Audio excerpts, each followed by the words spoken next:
Gostavas de saber como é que é participar na maior competição de engenharia social numa das maiores conferências de cibersegurança do mundo como a DEFCON? Então fica aí que vais descobrir isso na conversa de hoje.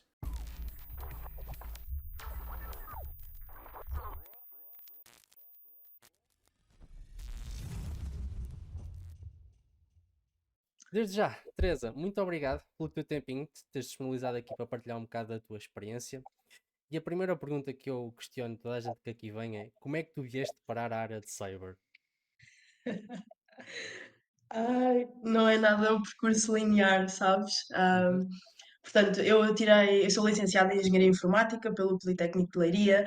Ah, eu quando me candidatei à universidade eu queria ser neurologista, mas Ok, acontece que, pois, acontece que tu tens que entrar em medicina para depois tirares a especialização e as notas, as médias de medicina são muito elevadas, portanto eu não tinha média. E a minha mãe disse: "Porquê é que não vais para a Engenharia Informática?" E eu está pensei: tudo ligado. tudo ligado, mas é que está mesmo, é que está mesmo, em parte. E então eu fiz a licenciatura, eu não gostava nada de programar. O curso aqui é muito bom, tenho de dizer isso, é muito bom, é muito prático, prepara-te super bem para a indústria e mais para a indústria daqui da zona, não é? Mas eu não gostava de programar. Mas queria trabalhar, portanto, juntei-me ao mercado de trabalho, comecei com o estágio do IFP, como muita gente começa, não é? Porque é o mais fácil. Tu não tendo experiência, é um bocado difícil as empresas aceitarem-te e eu até fui para Lisboa, só para ver. Portanto, eu vivo em Leiria, estudei cá e comecei a trabalhar em Lisboa, sempre trabalhei em Lisboa até hoje. Ahm, Comecei num estágio do IFP de automação de processos, portanto, se calhar para quem nos está a ouvir e também para ti, não sei se já ouviste falar, eu trabalhava com Nintex, que é tipo um OutSystems sem esteroides, algo Ok. assim do género. É uma coisa assim um bocadinho mais fraquinha, aquilo funciona ok, mas não desenvolve muito além daquilo. Portanto, eu cheguei ali ao oitavo mês do meu estágio e senti-me estagnada completamente. E pensei, não, não pode ser. Se eu estou estagnada aqui, eu tenho que ir procurar conhecimento no outro lado, porque eu quero é aprender, não é? Acabadinha de sair da universidade, 8 meses depois, e candidatei-me a empresas. Comecei-me a candidatar a médias empresas em Lisboa e depois pensei, por que não candidatar mais grandes? E candidatei-me a duas Big Fours, portanto, à Deloitte e à KPMG. Na altura fui aceito nas duas e foi aí que a minha escolha foi totalmente decisiva para onde estou hoje. Portanto, se eu tivesse escolhido a Deloitte, nunca na vida teria entrado em cyber, nunca na vida estaria aqui. Portanto, escolhi a KPMG na altura, não só pela área, que era cyber, mas também, não sei, não senti um chamamento pela Deloitte, senti mais pela KPMG e entrei em cyber, entrei como pen tester logo, que era o que eles precisavam na altura, e fiquei lá quase 3 anos ainda. Mas sentiste alguma dificuldade? Porque antes de entrares na faculdade já tinhas tido algum contacto com o mundo de cyber? Nunca. Ou Zero. seja, tu quando foste para a parte de pentest na KPMG, logo após a faculdade, que dificuldade é que tu sentiste? Porque é bastante overwhelming a área em si. Principalmente para quem não está muito ligado antes de começar propriamente. Sim, sim. É overwhelming porque tu na licenciatura eu tive uma cadeira de cibersegurança e foi tipo dar a encriptação, que foi o Bob e a Alice, também deves ter dado. Eu acho que toda a gente em Portugal e fora de Portugal conhece o Bob e a Alice. Criptografia é interessante, faz parte de cyber, Uhum. ah, não reflete totalmente o que, pronto, como pentester dá jeito de saber, não é? E se trabalhas na área também. Mas eu senti muita dificuldade porque eu na parte do networking eu era péssima. Eu a Uhum. redes, os meus professores eram top, eu tive um professor top, mas eu era péssima a redes. Eu não percebia nada daquilo. Eu também não estava atenta nas aulas na altura, para ser honesta. E então tive muita dificuldade nisso. Hoje em dia considero que percebo bastante, não é? Pelo menos as coisas que me deparo no dia a dia consigo perceber, não é? Claro que aquilo dentro de cyber tens mini áreas e depois depende do que é onde tu te especializas, portanto. Mas eu acho que sei o que preciso para o meu trabalho e para outras coisas fora do meu trabalho. Essa foi a minha primeira dificuldade, mas também se calhar foi culpa minha, em parte. A outra parte é, e não foi uma dificuldade, mas Isto vem de uma soft skill que acho que é bastante importante e que hoje em dia, se calhar, não é tão utilizada ou não tão desenvolvida, que é eu tinha que trabalhar muito, aprender muito fora das minhas horas de trabalho. Portanto, eu trabalhava 8 horas por dia, eu não ia estar ali a fazer cursos às 8 horas do dia. Claro que às vezes fazia um curso daqui ou dali, porque precisava para X coisa. Tinha também um manager na altura que me deu algumas bases, mas eu saía do trabalho e até às 10 da noite, 11 eu ia fazer cursos, ia aprender coisas, ver vídeos no YouTube, Try Acne, At The Box, essas coisas todas da vida. Hum, e eu acho que isso tem muito a ver com a skill de tu, te desenrascares, que é muito uma coisa portuguesa, não é? Nós temos muito Yeah. essa soft skill, o desenrascanço, mas também querer saber mais, desenvolveres. E atenção, não só para o meu trabalho, porque eu precisava para aquilo, mas também para o futuro e para mim. Porque eu acho que hoje em dia falta muitas pessoas. As pessoas querem tudo muito fácil e não estão dispostas a gastar, entre aspas, as suas horas mais pessoais para aprender coisas novas, nem para o trabalho, muitas vezes. Mas aí tu tocaste no ponto importante, que é, principalmente quem está a começar, tem sempre este dilema de eu quero saltar logo diretamente para a parte de hacking e segurança ofensiva. E para quem não está habituado, isso pode ser um trauma muito grande, porque é demasiada informação que se tem que saber.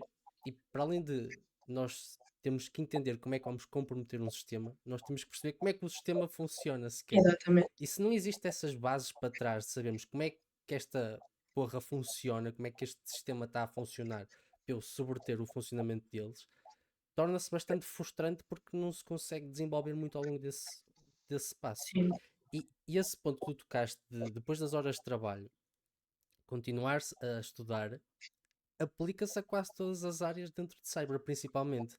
sim, Porque todos os dias estão a sair tecnologias novas, todos os dias estão a sair técnicas novas, principalmente quem está ligado ao Twitter vê, todos os dias estão a sair payloads novas sim. e bypasses novos e tecnologias novas, e isso acaba por ser também bastante overwhelming ao longo do tempo, porque é muita informação, e fazer isso. Quanto tempo é que tu demoraste 8 meses para entrar na área de pentest sem bases para trás?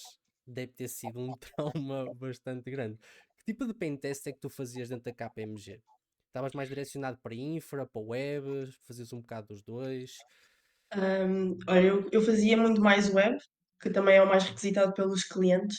Fazia muito web, claro que a infra estava às vezes meio que lá metida no meio.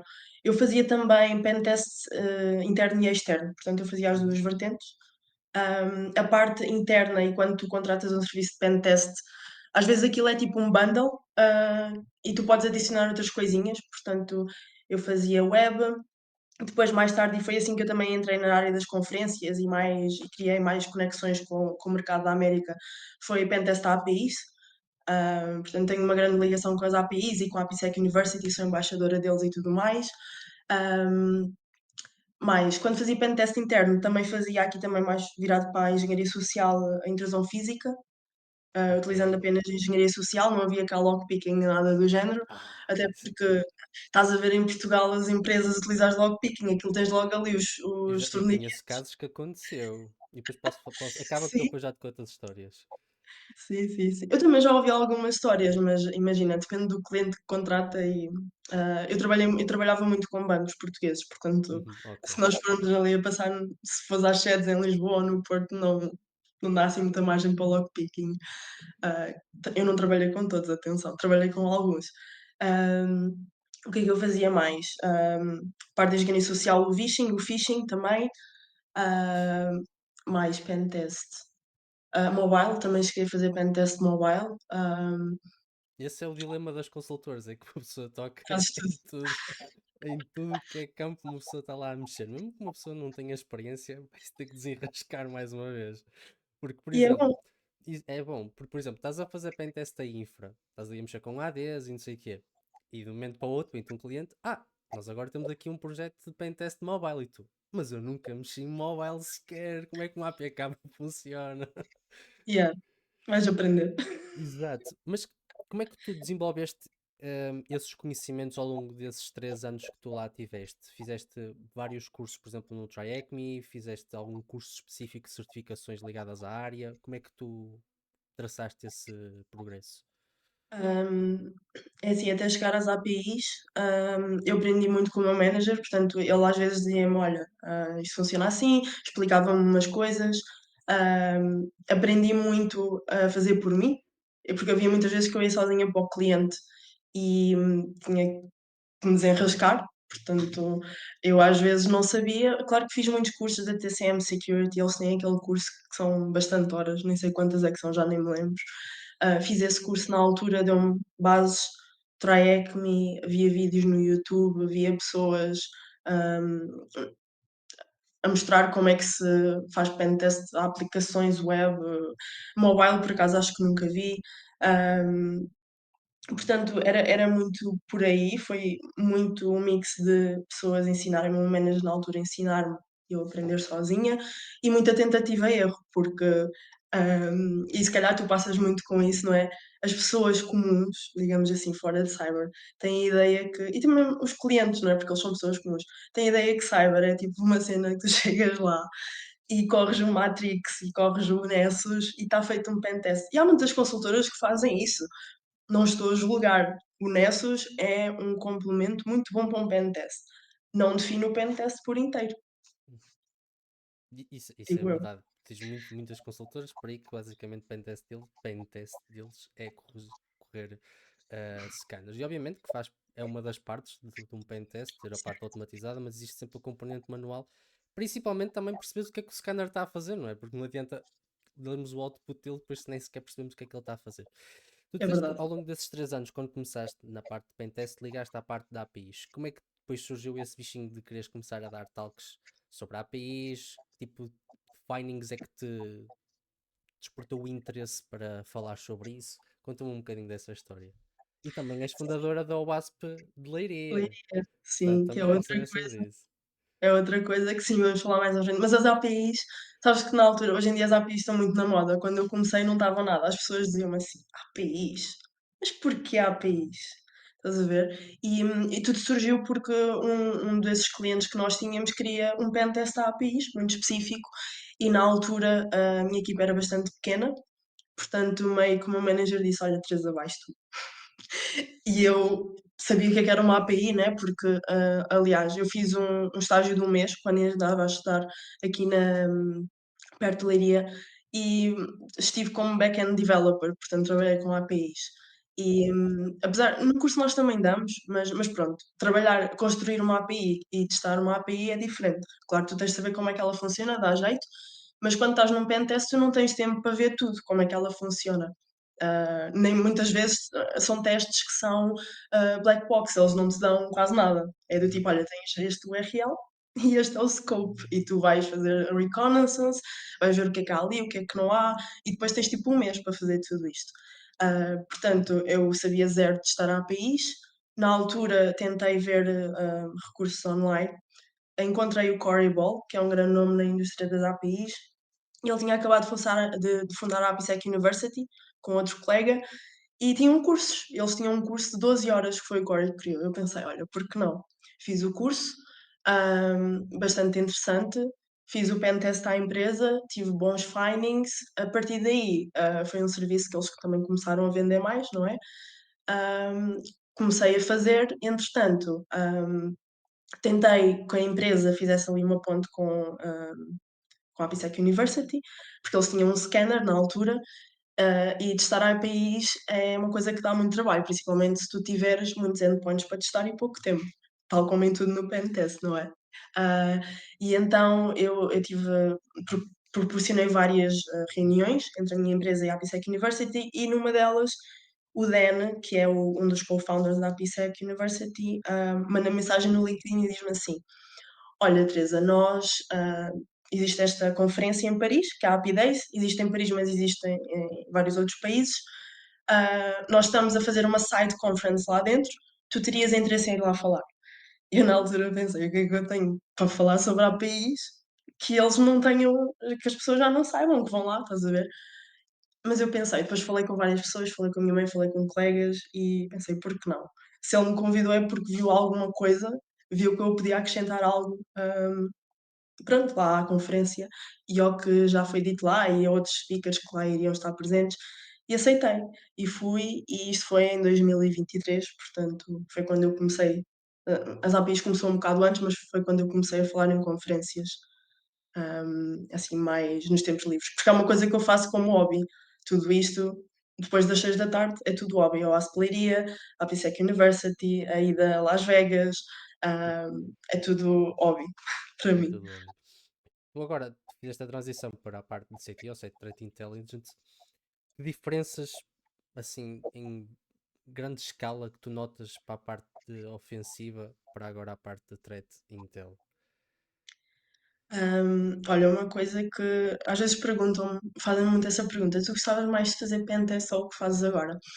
Eu gostava de fazer pentest, mas eu acho que havia um senão muito grande, que é, eu não tinha tempo, e se calhar muitas pessoas, muitos colegas meus também não têm, e se calhar também não tens, que é, tu não tens tempo para acompanhar tudo o que anda aí, porque estás ocupado a testar.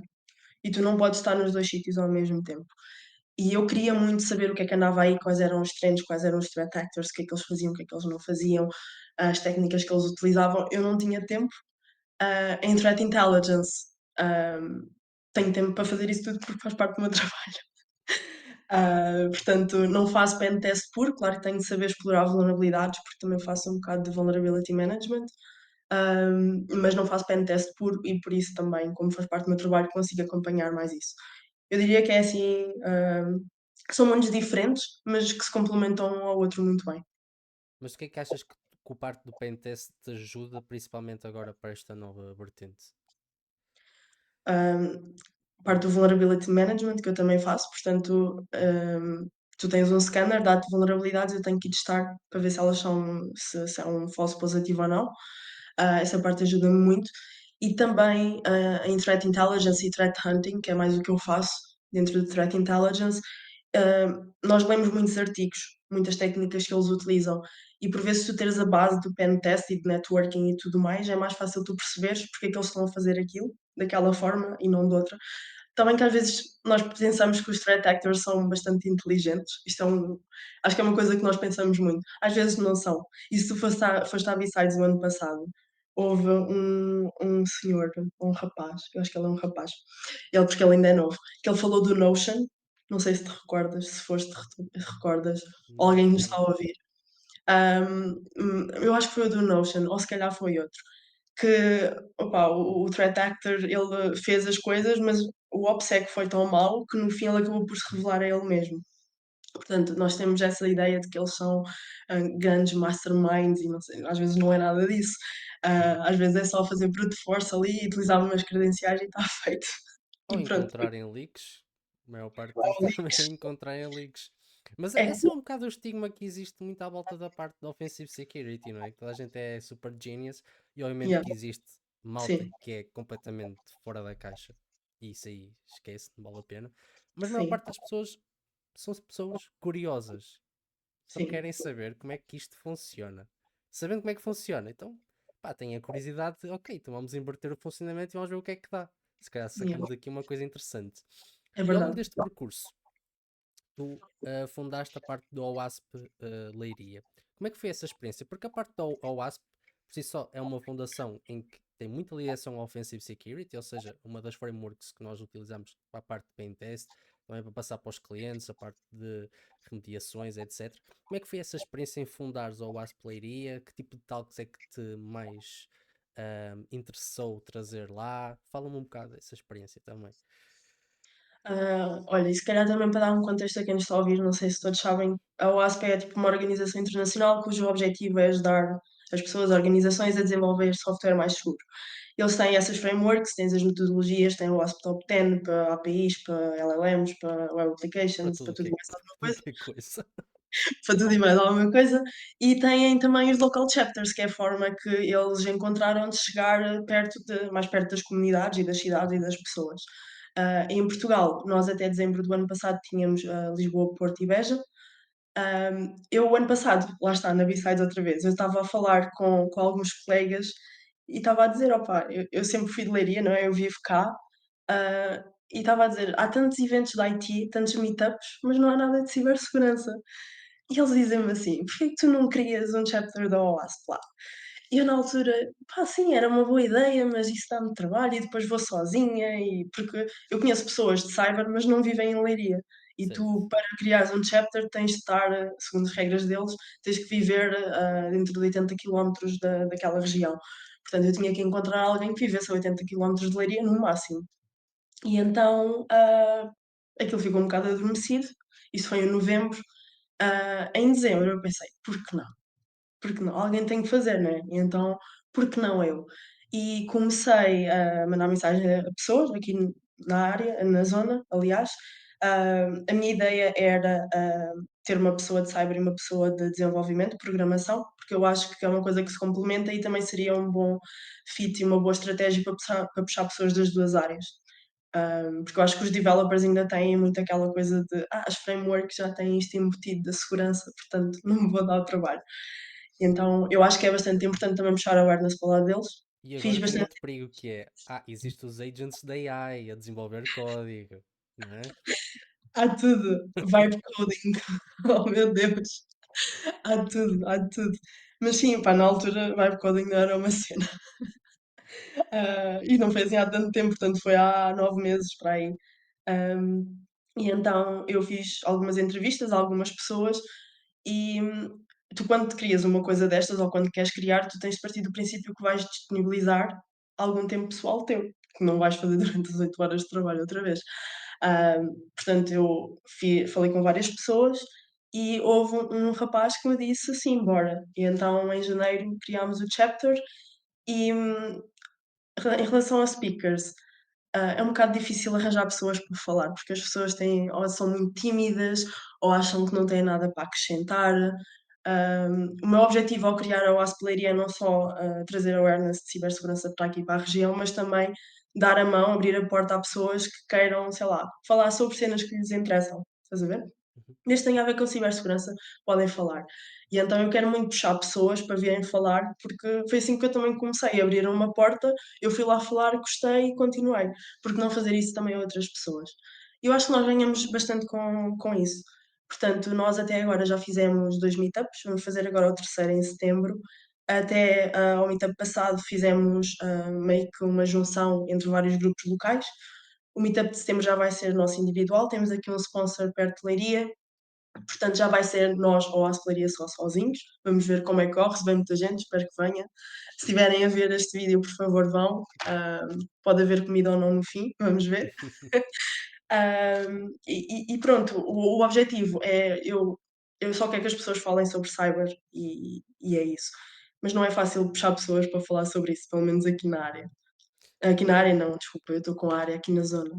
porque, pessoal, tu tocaste um ponto interessante. Primeiro, as pessoas são tímidas e depois tem aquela cena de eu não vou ensinar nada a ninguém, não tenho nada de valor. Isso às vezes é um mito muito grande, porque existem sempre pessoas que sabem menos do que nós. E por muito que nós não sabemos, acaba por ser sempre útil para esse tipo de pessoas. Obviamente que as pessoas que já sabem mais não vai ser tão interessante, mas existem sempre pessoas que sabem menos. Então vamos tentar puxar essas pessoas também para o nosso tipo de conhecimento e também dessa forma nós também conseguimos evoluir. E tu tocaste em outro ponto interessante que é a questão de interligar devs com a parte de segurança, porque isso é um dos maiores perigos que existe hoje em dia, que é as pessoas esquecem-se de desenvolvimento seguro. E se desenvolverem a aplicação de raiz logo orientada para a segurança, a probabilidade de ter bugs para a frente acaba por ser mais reduzida. Ou a gravidade dos bugs, se calhar, não são tão críticos como depois terem que andar a martelar a Sim, aplicação em cima para sim, corrigir esse tipo de findings. E agora, com a utilização de agentes da AI, principalmente com a questão do vibe coding, que é uma cena fascinante, as pessoas, muitas delas nem sequer sabem programar, portanto, estão a comer tudo o que a AI está a dizer e não têm noção, a mínima noção, das falhas que ocorrem. E a AI ainda não está perfeita e ainda gera muito código com vulnerabilidades críticas. Eu ainda aqui há uns tempos fiz aquela brincadeira no Instagram de pedir simplesmente à AI para gerar-me um código Node.js. E aquilo veio com uma falha crítica lá dentro. Portanto, uma pessoa que não perceba vai meter aquilo para a produção e não sabe o perigo que está a correr. sim, Portanto, orientarem a parte de desenvolvimento seguro logo desde a origem é super importante.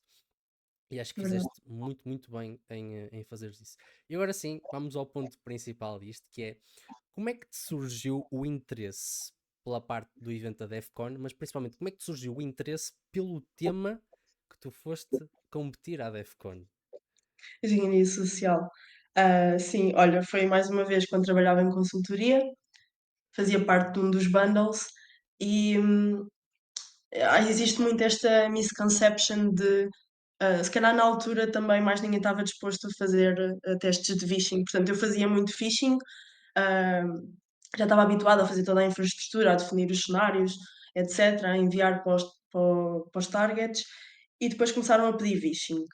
E tu tens muito esta misconception mesmo hoje em dia que pode ou não ter um fundamento científico por trás, eu acho que não tem, mas quando as mulheres fazem phishing, há mais probabilidade das pessoas caírem.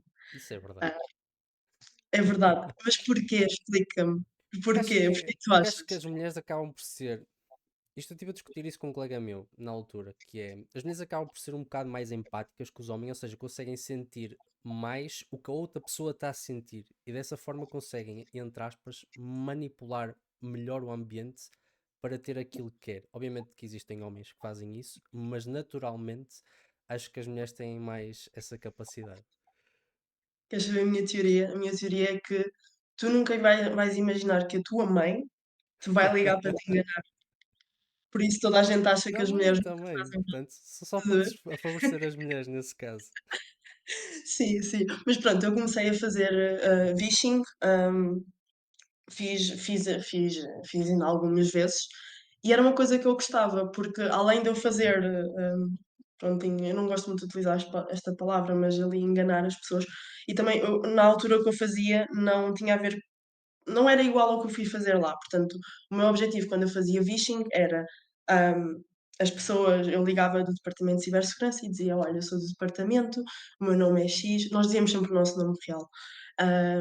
"Olha, nós recebemos este e-mail da Microsoft e aqui está a dizer que você fez aqui sessão num URL suspeito, num domínio suspeito.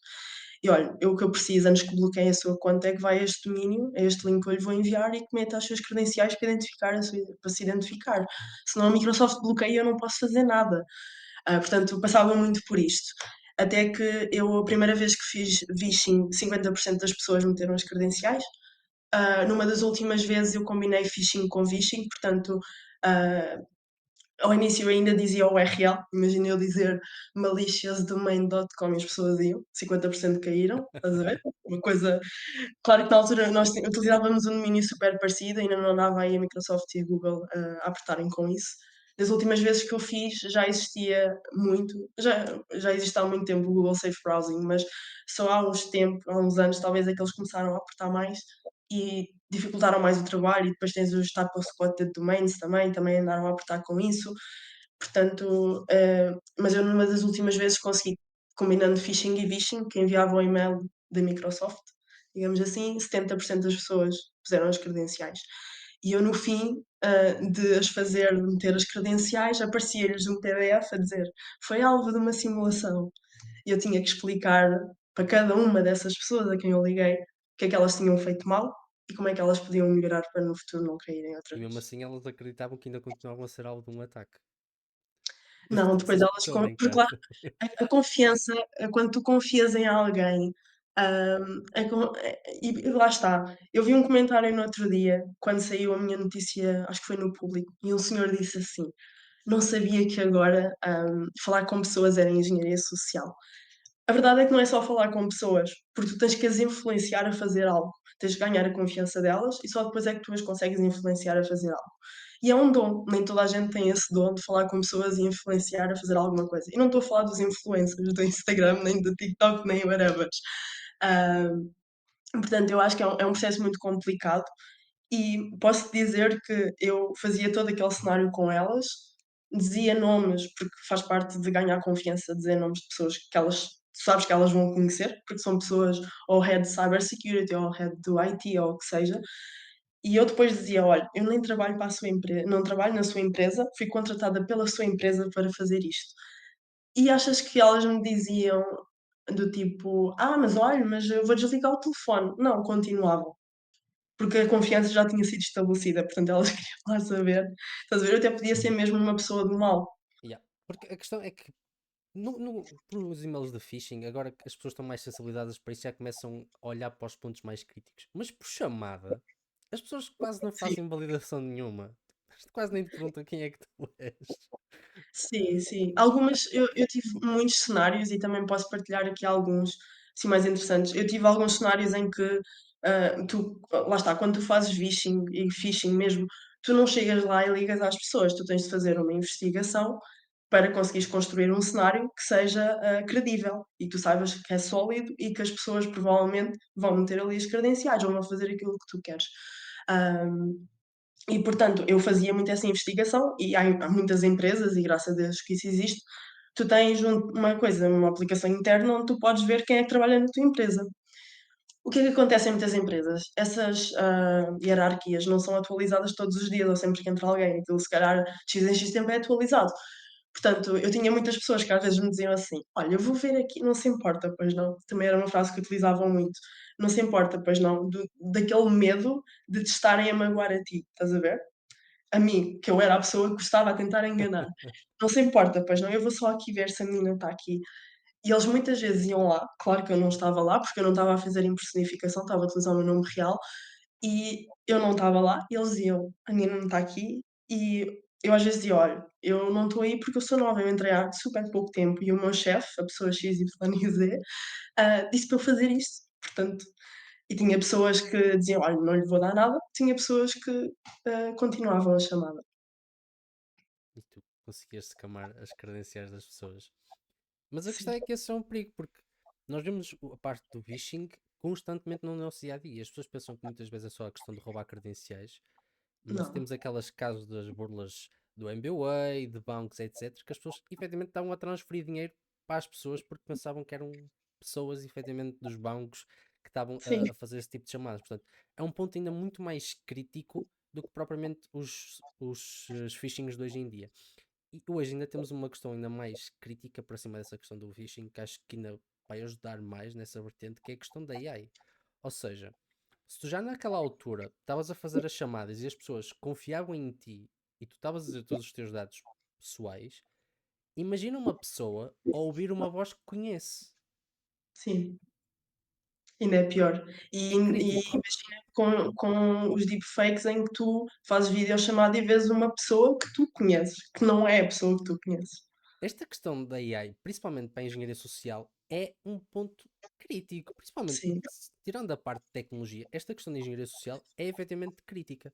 Acho que já no Japão aconteceu isso de uma empresa estar em meeting de videochamada com três pessoas ou quatro, e três delas eram AIs, e obrigar a pessoa da contabilidade a transferir dinheiro a pensar que era o patrão que estava-lhe a pedir.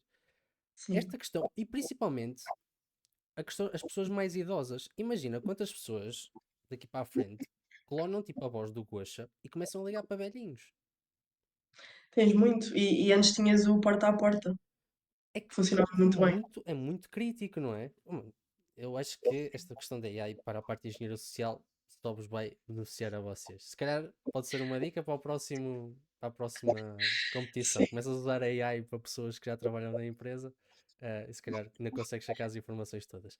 Mas assim, agora, partindo para a parte da conferência, como é que se procedeu? Ou seja, como é que tu descobriste essa competição? Como é que foi a parte de inscrição até ser selecionada para ir? E depois, como é que foi sim. efetivamente a competição em real life? Sim, olha, como é que eu soube que existia? Eu gosto muito da Rachel Tobeck e se calhar tu sabes quem é, e muita gente sabe quem é. Ela começou na Defcon a fazer Uhum. engenharia social e criou uma empresa porque havia Googles, Microsofts a pedirem para ela fazer projetos para eles e ela teve que criar a empresa inevitavelmente. E então eu pensei, ok, vou-me candidatar, não sei para o que é que vou, porque nunca fui à Defcon, aquilo não é gravado. Vou tentar a minha sorte, mas eles nunca me vão aceitar.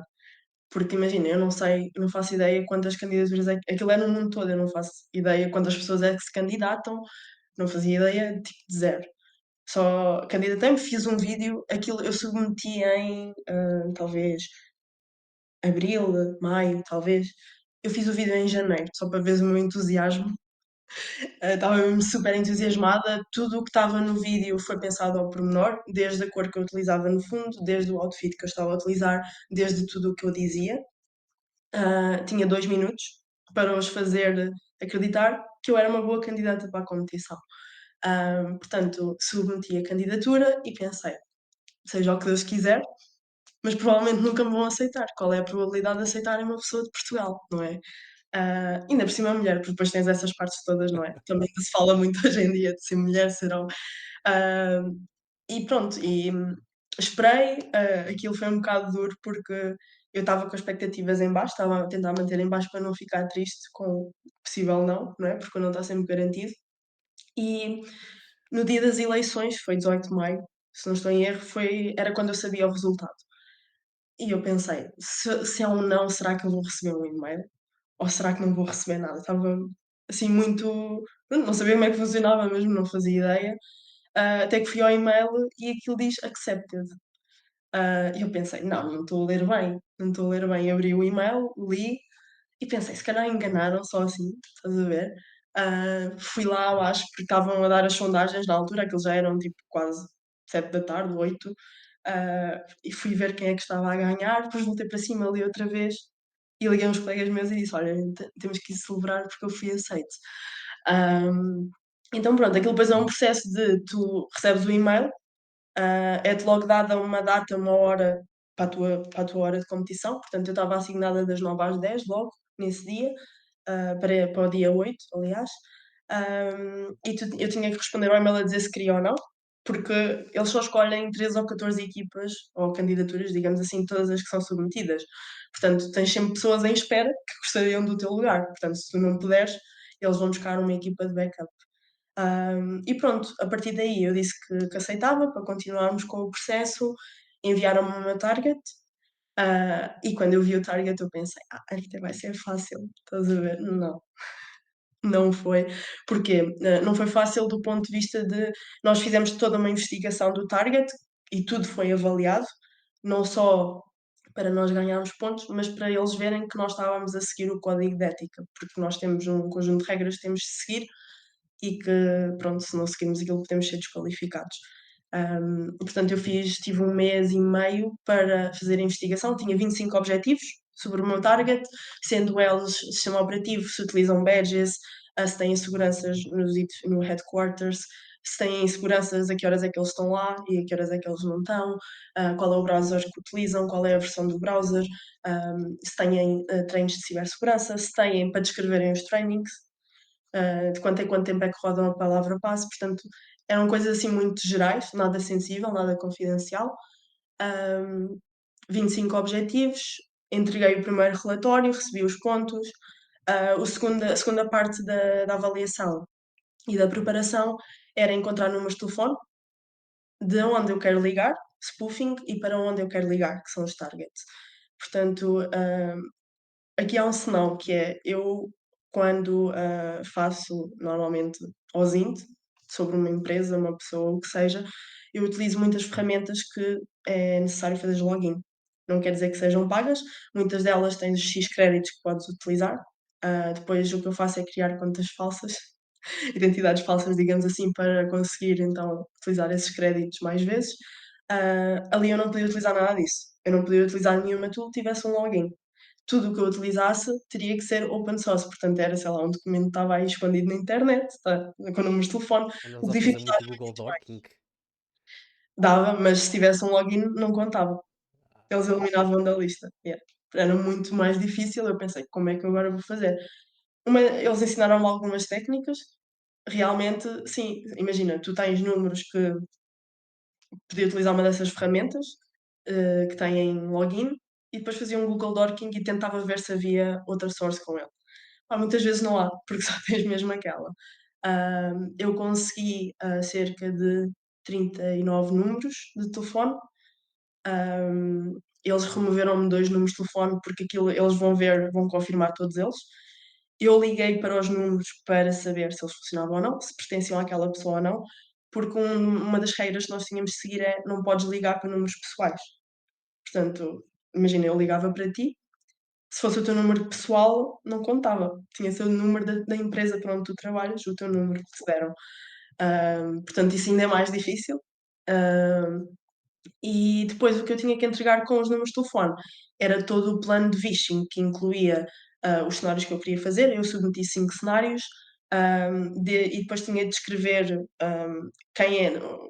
como é que eu ia ligar, como é que eu me ia identificar para a pessoa, e outras informações, por exemplo, adicionais que eu quisesse dizer. Portanto, para todos os cenários eu tinha um manager que trabalhava mesmo, na minha empresa, alvo. Também referi qual a técnica que eu queria utilizar. Eu utilizei muita técnica, utilizei em combinação com outras, mas corrige-me se estou errada, porque o ser humano, quando tu dizes uma coisa, se eu disser uma coisa que está errada e tu sabes que está errada, tu, para validares o teu ponto de vista e dizeres que tu é que Vais estás correto, corrigir. tu vais justificar e vais dar mais informação do que é necessário. Portanto, eu utilizei muito essa técnica em todos os pre-texts que fiz, em combinação com outras, claro.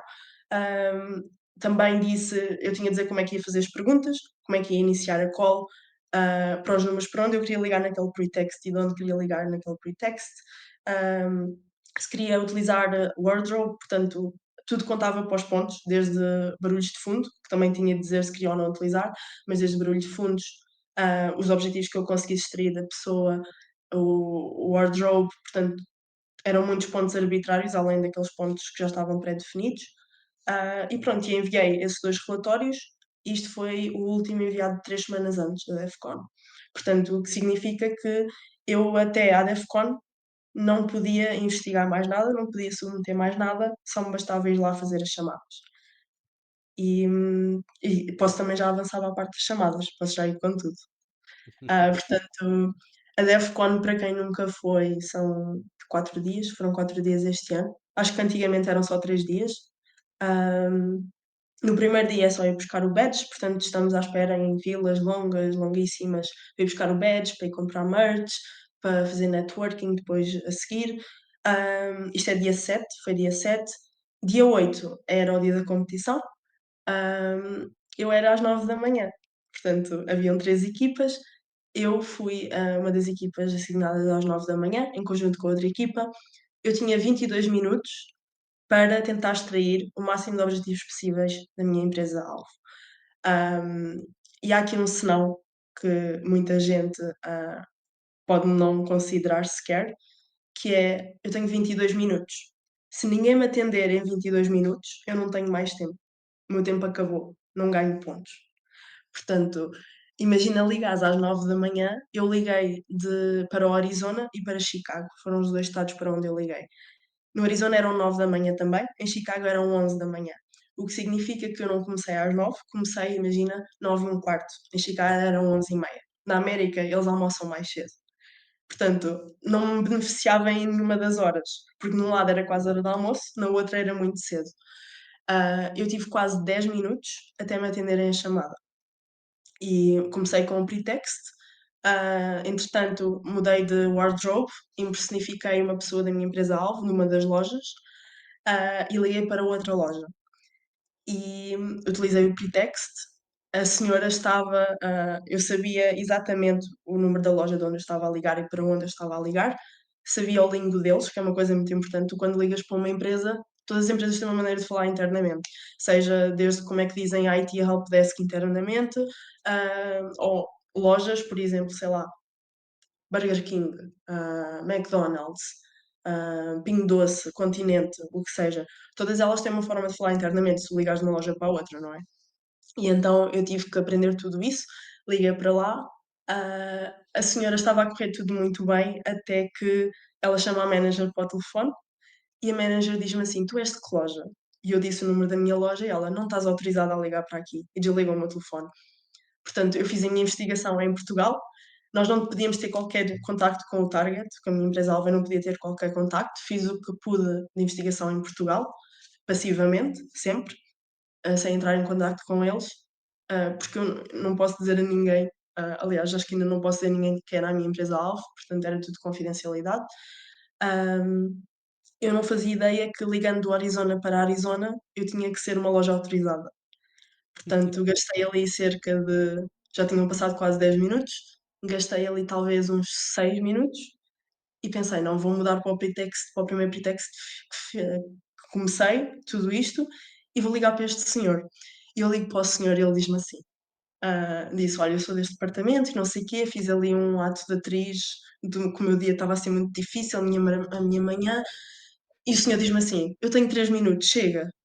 E eu pensei: "Melhor que nada, 3 minutos é melhor que", estás a ver? E, eu fiz-lhe as perguntas todas que consegui e ele diz-me assim: "Eu tenho que me ir embora", e eu: "Não, espera, tenho uma última pergunta".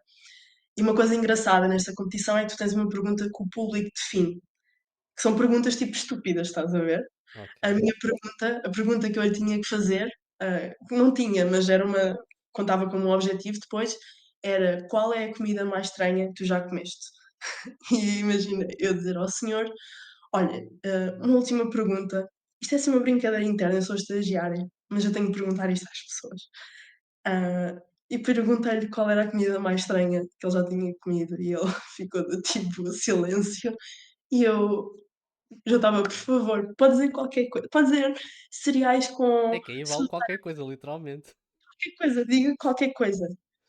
E ele desligou-me o telefone. E, quando ele me desligou o telefone eu tinha menos de 2 minutos, portanto já nem dava tempo, sei lá, se alguém me atendesse, eu tinha super pouco tempo para conseguir um objetivo. Ainda liguei, acabaram os 22 minutos. Portanto, 2 de para aí 5 pessoas atenderam-me o telefone, não está mal. Houve equipas que ninguém lhes atendeu o telefone. Eu ontem vi um post, ou anteontem, já não me recordo, do David Sopas, que era, não vamos confundir skill com sorte. E ali havia muita sorte, porque se ninguém te atendesse o telefone, tu podias ter skill ou não ganhavas pontos nenhuns. Hum, e então pronto, eu fui a primeira às 9 da manhã, nunca tinha visto. Quando saí da cabine, portanto aquilo é uma cabine insonorizada, tu não ouves nada do que se passa lá fora, as pessoas, aquilo estão 500 pessoas a assistir live. E elas estão a sentir o mesmo que tu. Se as pessoas te dão os objetivos, elas gritam de emoção porque tu conseguiste pontos, porque tu conseguiste aquele objetivo. Se não te atendem a chamada, eles ficam tristes, tal como tu ficas. Portanto, é um ambiente muito de apoio e eles sabem exatamente aquilo que estás a passar sem estarem lá dentro contigo. Eu saí da cabine e estava toda a gente super feliz e tiveste muito bem, e os outros competidores todos, tiveste muito bem, parabéns, não sei o quê. Uma coisa muito interessante, tens feedback live do júri, logo assim a seguir. Portanto, eles disseram-me o que é que eu fiz menos bem, o que é que eu podia ter feito melhor e dão-te logo os pontos arbitrários que têm a ver com barulhos de fundo. Eu utilizei barulhos de fundo de call center barra escritório barra o que tu quiseres chamar, Uhum. pessoas a falar, e também utilizei 2 mudas de roupa. Portanto, sendo uma delas IT e a outra, uma pessoa da loja do meu alvo. E, e pronto, e é isso. Depois, as outras equipas competiram durante o dia, eu ainda vi algumas. Eu tinha uma pulseira que me dava acesso VIP, portanto podia entrar, não precisava estar na fila à espera, que era uma coisa muito fixe. Mas havia pessoas com mesmo muito talento, sabes? E lá está, a sorte não esteve do lado delas, de muitas delas. Ahm, mas pronto. E outra coisa que estávamos a falar de ser mulher e homem em Uhum. Vichy. Primeiro e segundo lugar foram homens este ano. Ok. Portanto, eu vi, um deles, ficou em segundo lugar. Hum, Se a senhora do outro lado da linha da chamada não tivesse disposta, não fosse tão simpática, ele provavelmente não tinha conseguido, todos aqueles objetivos. Porque tem muito a ver com a pessoa que tu apanhas também. Às vezes eu posso ver a pessoa no LinkedIn. Às vezes tu consegues fazer, assim, um juízo de valor a dizer: esta pessoa é simpática ou não é". Às vezes não tem nada a ver. Eu fazia muito isso e ainda faço, não é? Esta pessoa pode cair ou não, pelo nome. Tu olhas para o nome: esta pessoa vai cair". Não é bem assim. E pronto, depois foi a entrega de prémios dia 10. Nós também falámos da AI há bocado. Eles este ano tinham um novo desafio, uma competição em que fazias um AI bot. Portanto, em vez de seres tu a fazer chamadas, era um AI bot. Ok, E nice. muitas pessoas deram objetivos, deram qual era o sistema operativo e etcétera. Hum, mas isto hoje em dia, e é como estavas a falar há bocado, eu fiz um teste com um colega meu, ele precisava de ajuda para um projeto, e eles estavam a utilizar a AI e queriam comparar como é que a AI pronto, qual era a reação das pessoas, se as pessoas davam mais dados a um AI ou a uma pessoa real. Eles fizeram um teste com AI e depois o meu colega perguntou se eu queria fazer a parte humana e as pessoas, hoje em dia, tu estás tão rodeado de AIs e pessoas do TikTok a ligarem-te, no fim eles tinham que dar feedback. E havia algumas pessoas que diziam assim: "Eu não sabia que ia estar a falar com um AI". É assim, para quem estiver a ver, tape os olhos e ouça a minha voz e vejam se eu tenho voz de AI ou não. Eu acho que não. Portanto, eu acho que as pessoas já não sabem, já estão ou tão baralhadas ou já acreditam em tudo e vão só. Vamos só com tudo, dão a mão a Deus e vão. Hã, eu acho que não sei, hoje em dia, sinceramente não sei. Ali vi muita coisa que nem eles estavam à espera, que as pessoas dessem tanta informação a um bot. Uhum. Hã e aqueles nem eram estavam bem desenvolvidos, mas não era aquele de tu tens bots muito bons que conseguem fazer os fillers do "ah", de todas as palavras que nós utilizamos, aqueles não faziam nada disso. Hã, e eu acho que isso tem uma razão, que é, tu tens muitas pessoas que falam com o ChatGPT como se fosse o psicólogo. Yeah. Porquê que eles falam com o ChatGPT e não falam com uma pessoa?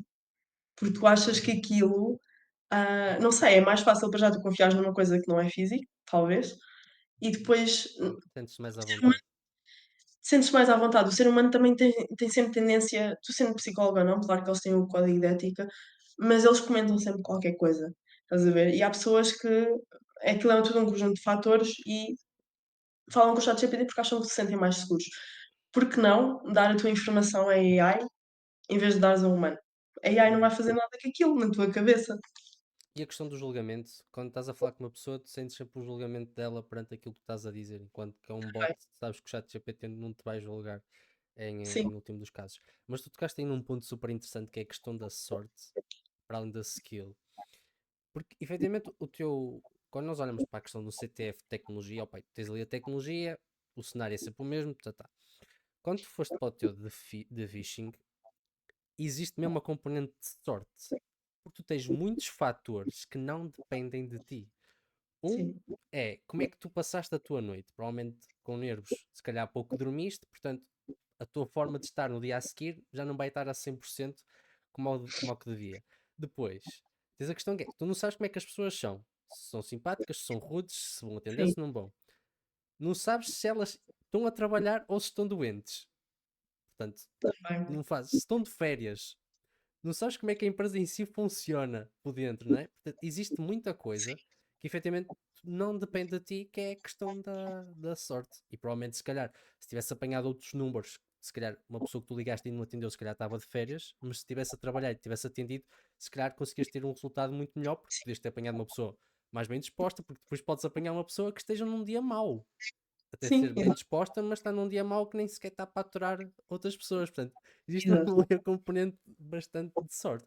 Mas, pá, imagino que tenha sido uma experiência enriquecedora. Não sei se tu passaste por outras villages ou se viste outras conferências que te interessou na DEFCON também.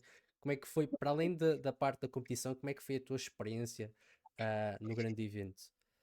Sim, eu fui a outras villages, lá está. Tu tinhas sempre filas muito longas para entrar em Uhum. qualquer uma das villages. Eu fui à da Blue Team, fui à Blue Team não fui, não, desculpa, fui à Red Team, Bug Bounty,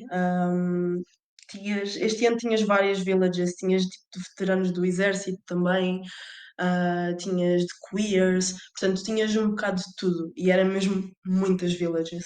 Eu fui a algumas, hum, passei mais tempo na de Social Engineering, Red Team, e Bug Bounty. No dia 9, penso eu, eles abriram uma parte de baixo do edifício onde tu tinhas ainda mais mini villages, que era tipo, sei lá, tínhamos um espacinho, estava lá a OASP, estavam lá outras conhecidas, estavam lá outros vendors. Um, vi muitas pessoas grandes da área de cibersegurança, o Network Chuck, também estava lá o John Heyman, estava lá Estava a malta toda da Dr. pesada. Katie Paxton, sim. Portanto, a Rachel Toback estava lá também, tirei-me uma selfie com ela. Tinhas muita gente do mundo. O Jack Rhysider do Darknet Diaries também estava lá. Um, é assim, é giro para tu conheceres essas pessoas que tu apenas vês num ecrã e realmente eles são bastante simpáticos. Também suponho que tenham que ser porque lidam muito com pessoas, não é? Tu quando começas a ser famoso, digamos assim, mesmo trabalhos em cyber, as pessoas começam-te a conhecer e tu tens de adotar outra postura e ser mais simpático, mesmo que tu não queiras. Mas foram todos super simpáticos. Não vi muitas talks. Também tinhas workshops, esses vão rápido.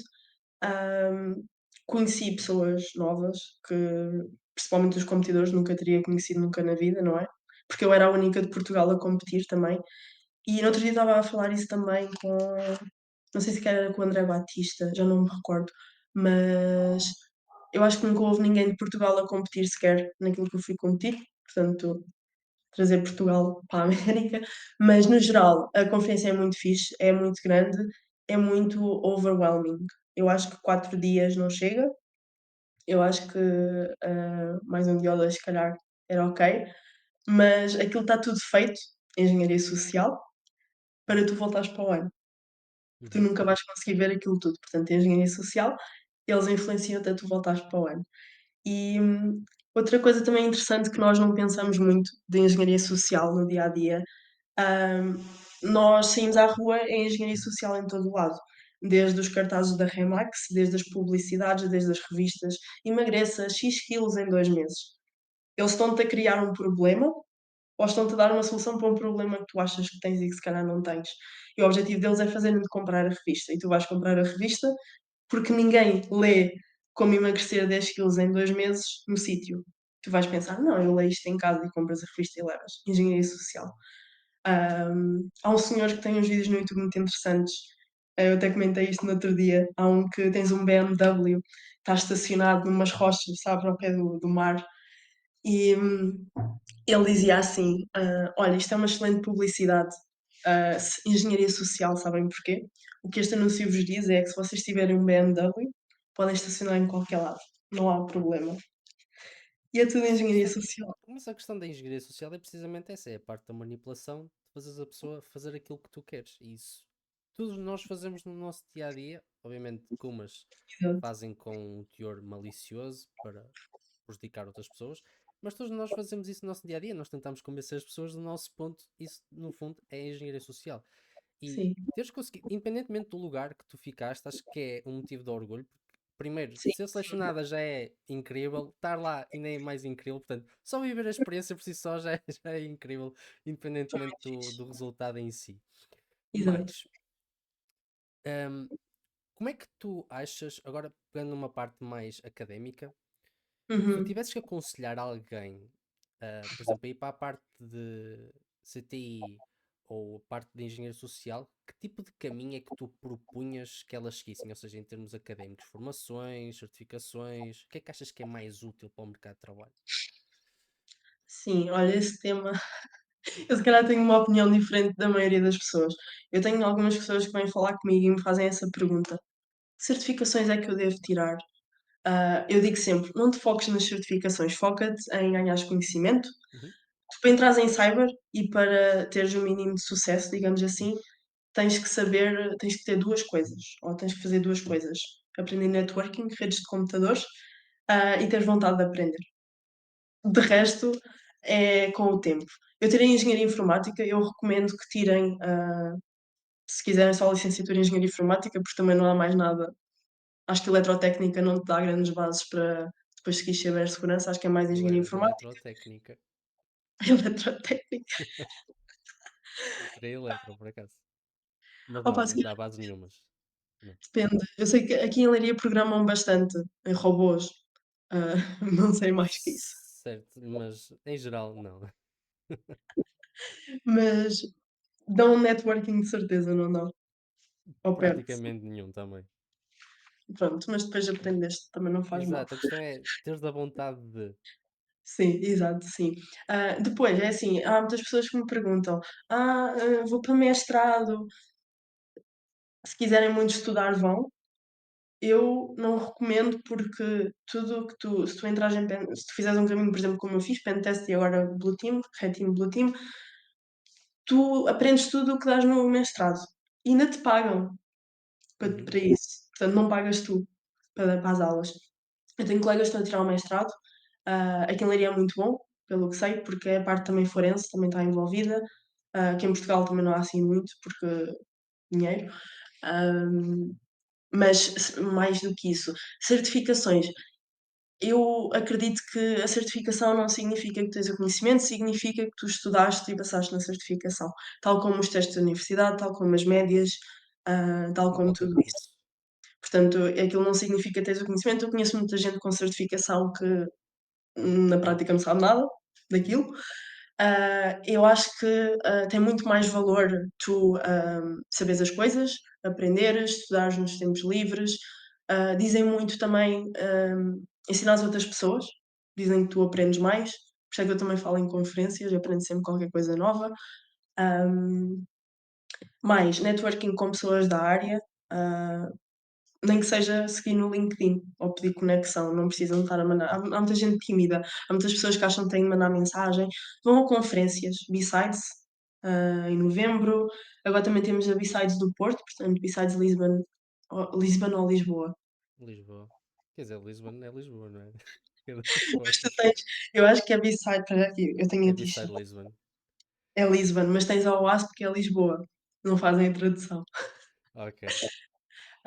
Portanto, agora há o do Porto, tens mais eventos no Porto, se calhar sabes melhor que eu, que é Tem a ao OPOSEC, também tem a Opo. WASP e também em Lisboa vamos ter agora em setembro o EK Icon, que também vai ser super interessante a mistura de AI com hacking, portanto Sim, vamos ver. Mas de qualquer das formas, haver eventos em Portugal por si só já é bom, independentemente de que tipo de evento é que seja, não é? Porque nós temos sim, muito poucos, na verdade. sim, sim. Mas imagina, uma coisa que eu senti muito boa, estavam lá algumas pessoas de Portugal, eu senti um apoio muito grande da comunidade de Portugal. Uhum. Estás a ver? Eles podiam ter dito: "Ah, não ficaste em primeiro ou em segundo ou o que seja", estás a ver? Não, eles ficaram do tipo: "Bué fixe tu teres ido lá e teres feito aquilo", estás a ver? E tipo, parabéns por isso e bué apoio. Eu acho que é uma cena muito boa que nós temos, em Portugal. Eu acho que devíamos puxar mais pessoas, para a área, e puxar para essas conferências. Há muitas pessoas que não sabem o que é B-Sides, hã, às vezes estão a iniciar, estás a ver? Eu acho que nas universidades deviam fazer esse trabalho melhor, que é, ok, vocês estão aqui a ter aulas, mas olha, se quiserem aprender fora das aulas, têm estes recursos ou têm estas conferências. Estás a ver? Professores que são interessados e que, sei lá, eles não ganham nada em fazer publicidade àquelas coisas, não é? Mas para o bem do aluno, não é? Ah, não Yeah, sei. mas a questão é tu teres professores que sejam interessados nisso e que também saibam, e às vezes muitos deles Sim, nem sequer estão por dentro da área e também não fazem a mínima ideia. Mas sim, hoje em dia, com redes sociais e internet, é mais simples obter qualquer tipo de informação de eventos, está tudo na internet, cheio de publicidade, a nos sim, tentar convencer a comprar bilhetes. Portanto, na verdade, quem está interessado hoje em dia acho que acaba por descobrir. Só que depois tem muito esse estigma do género: "Oh, eu não vou sozinho para um evento, porque não? eu não conheço ninguém, o que é que eu vou para lá fazer?" E acabam por se conter em ir. Pá, mas em último caso, bom, não falam com ninguém, fiquem lá a assistir, pronto, já é fixe. Mas pronto, foram um evento. Tipo, e depois tens aquela cena de falar com empresas também, principalmente na B-Sites, tens muito isso. Sim, De, não para a parte de venda de produto, mas para a parte de recrutamento de pessoas, que é super sim, interessante. Acaba por ser também uma forma de, principalmente quem está a estudar, se calhar arranjar estágio, arranjar o primeiro trabalho, e quem está a pensar em mudar de empresa ou mudar de trabalho, também está ali uma boa forma de conhecer pessoas de outras áreas que podem ser úteis para fazer essa transição. Portanto, acho que esses conselhos são super interessantes para sim, qualquer pessoa que esteja a começar. E sim. fizeram uma pergunta aqui no Instagram para ti, que eu acho que é super interessante. Primeiro, a pessoa diz abraço de Leiria, portanto é alguém de Leiria. E diz assim: qual é a área de cyber onde vês maior falta de profissionais? Ah, a área de cyber é bastante grande, na verdade. Muito grande. É muita coisa. Onde é que eu vejo mais falta de profissionais? Suponho que seja em Portugal, para já. Hum, Opa, depende muito. Sei lá, por exemplo, Threat Intelligence. Tu não ouvias falar de Threat Intelligence há uns anos atrás. Não era uma cena que batia, tal como as APIs, não era uma cena que se falava. Hoje em dia fala-se muito mais. Threat Hunting também. Mas sei lá, eu acho que há muita gente em pen test, porque quando tu entras na área ou quando pensas em entrar, parece que cyber é isso. Muita gente pensa que cyber é hackear e fazer pentest. É muito mais do que isso. Tens a parte depois mais teórica do GRC, tens agora a parte também dentro do GRC da DORA, que se fala bastante. Tens, sei lá, tanta coisa, o ISO 27001 também. Tens tanta coisa, tens a parte teórica, digamos assim, para mim é mais teórica, tens a parte mais prática, que é a parte do pentest, threat intelligence, threat hunting. Eu acho que em Portugal, se eu tivesse de dizer uma área, era engenharia social, na verdade. Tu não Mas, vês. mas Eu tu vejo achas que as empresas portuguesas, principalmente, estão disponíveis para fazer esse tipo de ações? Eu acho que não, uma história engraçada. Eu quando fazia a intrusão física, por exemplo, e depois havia a parte da engenharia social, toda à volta daquilo, eles contratavam um serviço, porque nós dizíamos, opá, comprem, não é? Vendias ali, eu não vendia, vendiam por mim, mas eles diziam, esta parte é interessante e fica bem, lá o que eles diziam. Ahm, e nós fazíamos a intrusão, começávamos a definir a timeline e eles diziam-nos sempre, isso nunca falhava, diziam-nos sempre assim: vocês nunca vão conseguir entrar, é difícil. Era a primeira coisa que nós conseguíamos. Eu acho que eles têm muito aquela coisa de: "Não, isto não é preciso, porque as pessoas aqui são bem treinadas. Eles nunca vão ao atender o telefone a dar informação". E eu acho que é uma área que está muito em falta em Portugal, não só de profissionais que façam estes testes, mas também de pessoas que contratem os serviços, tal como estavas a dizer, e na parte da awareness. Aposto que na tua empresa têm a awareness, né, espero bem que sim. O que é que vocês falam na parte da engenharia social? Phishing. É rara a empresa que fala de phishing na parte de engenharia so na parte do security training, portanto, eu acho que falta muito essa parte e, imagina, a todos os níveis. Às vezes também há empresas que pensam: o CEO nunca vai cair". Às vezes é os que caem primeiro. Yeah. Portanto, não tem a ver com tu seres técnico, não seres, teres um computador à frente, não teres. Eu ligava para muitas pessoas que trabalhavam em fábricas. Elas davam umas credenciais, tal como um senhor de cibersegurança uma vez também as inseriu lá. Portanto, não tem a ver com tu teres skills técnicas ou não. Eu acho que falta muito awareness, muito training. As pessoas não percebem também muito bem, pronto, se calhar como abordar o tema e como é que funciona.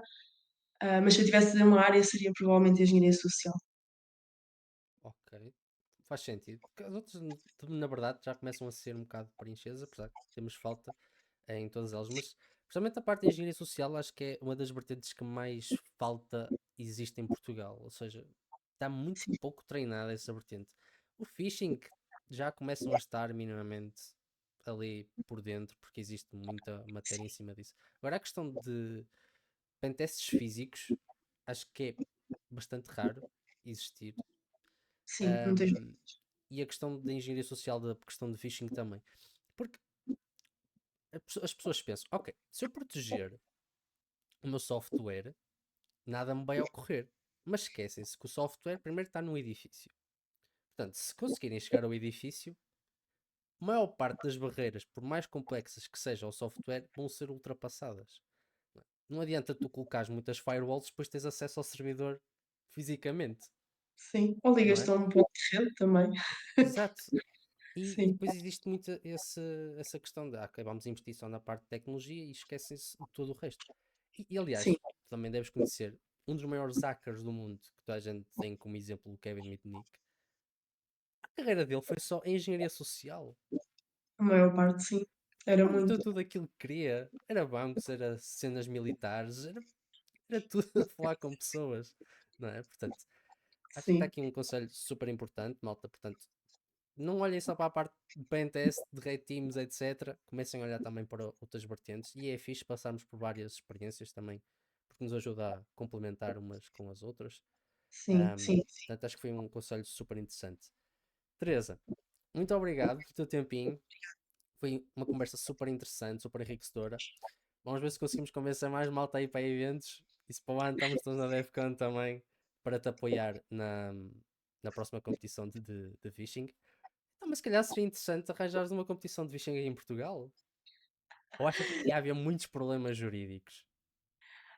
Bom, eu acho que sim, porque é assim, eu não sei bem como é que eles fazem por trás. Uma das partes que pode ser mais complicada em Portugal é a parte do spoofing, por causa dos ISPs. portanto, Vodafones, Meus, Nós da Uhum. vida. Hum, Essa pode ser a parte mais difícil e depois eu acho que eu não sei muito bem como é que eles fazem com a empresa, não sei, porque não sei se tens uma white team dentro da empresa, que é o único um conjunto de pessoas que sabe que aquilo vai acontecer, são as únicas pessoas que sabem. Não sei se eles têm isso ou se simplesmente dizem: "Ah, é esta pessoa", e aquilo nunca aconteceu. Mas podemos tentar. Houve um senhor que também comentou um dos meus posts e disse isso. É interessante. Eu acho que antes de chegarmos a uma cena dessas, se devia falar mais, ter Uhum. mais talks, falar-se mais sobre isto, para as pessoas não acharem, lá está, como o outro senhor disse, que a engenharia social é só falar com pessoas, porque é também Mas não achas que ao levarmos este ponto para o extremo, ou seja, haver essas competições e efetivamente mostrarmos o impacto que isso pode ter, também não pode ser uma forma de despertar interesse de ok, vamos começar a falar mais sobre isto, porque efetivamente tem perigo e pode causar danos na nossa empresa. sim, eu acho que sim, eu acho que só em Portugal não vais ter muita adesão, porque se tu não introduzis o tema primeiro, as pessoas nunca vão querer participar. E nós na Defcon, uma coisa que eu não disse, mas no dia 9, que é a seguir à competição, nós temos uma coisa que se chama cold calls, em que tu dás o teu nome, tens um target, tens 5 minutos e tens tipo 3 objetivos. E tu podes experimentar para fazer phishing. Nice. Portanto, podíamos fazer uma cena dessas. Quem sabe, se alguém da Besides Lisbon tiver a ouvir ou do Porto, pode ser uma coisa a incorporar na conferência. Ah, Outras B-sides, por exemplo, em Orlando, eles têm lockpicking, acho eu. Nós em Portugal não temos. Portanto, por que não começar com a engenharia social? Ah, a parte burocrática pode ser chata, mas acho que era uma coisa interessante e puxava mais pessoas para a área, como estás a dizer. Sem dúvida. Mais uma vez, Teresa, muito obrigado por teu tempinho, foi super interessante. Espero que também ajude a malta que queira entrar na área. Acho que também deste excelentes conselhos e todas as iniciativas que estás a tomar em Leiria são super interessantes. Portanto, malta de Leiria, aproveitem tudo o que existe na vossa cidade. Mais uma vez, muito obrigado pelo teu tempo. Obrigada. E bem, malta, foi uma conversa super enriquecedora, cheia de valor, em que conseguimos perceber outro paradigma sobre a engenharia social. Agora, segue-me nas minhas redes sociais, quer no meu Instagram, quer no meu TikTok. Tens também o nosso servidor Discord, onde estás completamente à vontade de partilhar todo o teu conhecimento e experiência. E se este tipo de conteúdo também te interessa, mete já gosto neste vídeo, comenta a tua opinião e inscreve para estar sempre a par dos próximos vídeos. Fica bem e vemo-nos já. Até já!